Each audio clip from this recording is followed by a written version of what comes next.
Here, locally, it's the same kind of epidemiology. It's more younger people. What do I think is driving this increase?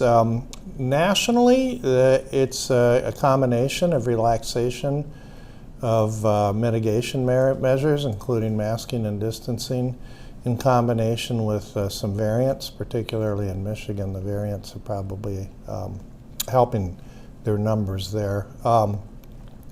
Here locally, it's more relaxation of measures. So if you remember, about 3 weeks ago or so, we increased the capacity for indoor dining in restaurants and the number of people who could get together in certain venues. And this is, I think, what's mostly responsible for it here in the Triad. There's some modeling that I saw yesterday. And mathematical modeling is basically a statistician's way of saying my best guess, but take it as it is. But their guesses are a little bit more informed sometimes.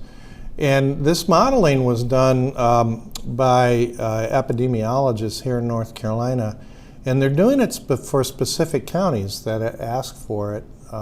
And so Forsyth County did. And so this modeling is specific for Forsyth County.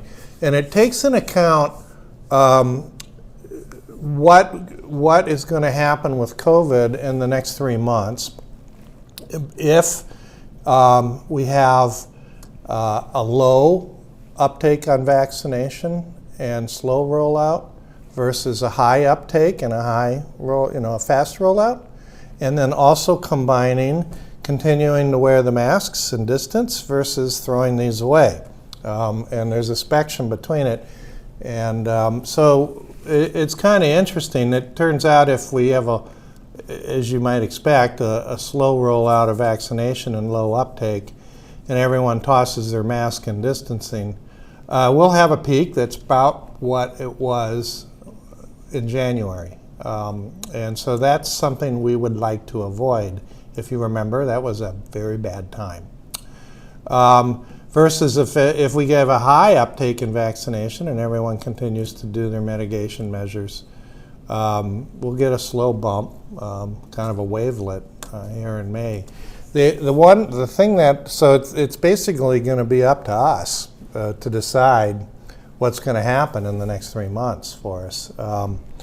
I think that people are going to continue to wear their masks for the most part and social distance. I'm optimistic that we can keep it up for a little while. The group who we really need to start focusing on talking about vaccination with is our younger people, in addition to people from historically marginalized populations. And we've been talking about the historically marginalized populations and how we need to outreach to them. All along we've been talking about that, but we haven't been talking so much about our younger people. And there's several factors that I think are going into why people between the ages of 18 and 30 aren't getting vaccinated. One is sort of that sense of immortality that young people have. It's not going to happen to me, kind of. Number two is sort of apathy. And for those of you who have 18 to 24-year-olds, you know what I'm talking about. So it's, and then last is sort of some of the other things that go in with hesitancy, anxiety, concern, worry. But this is the group of people we're going to really have to reach out to.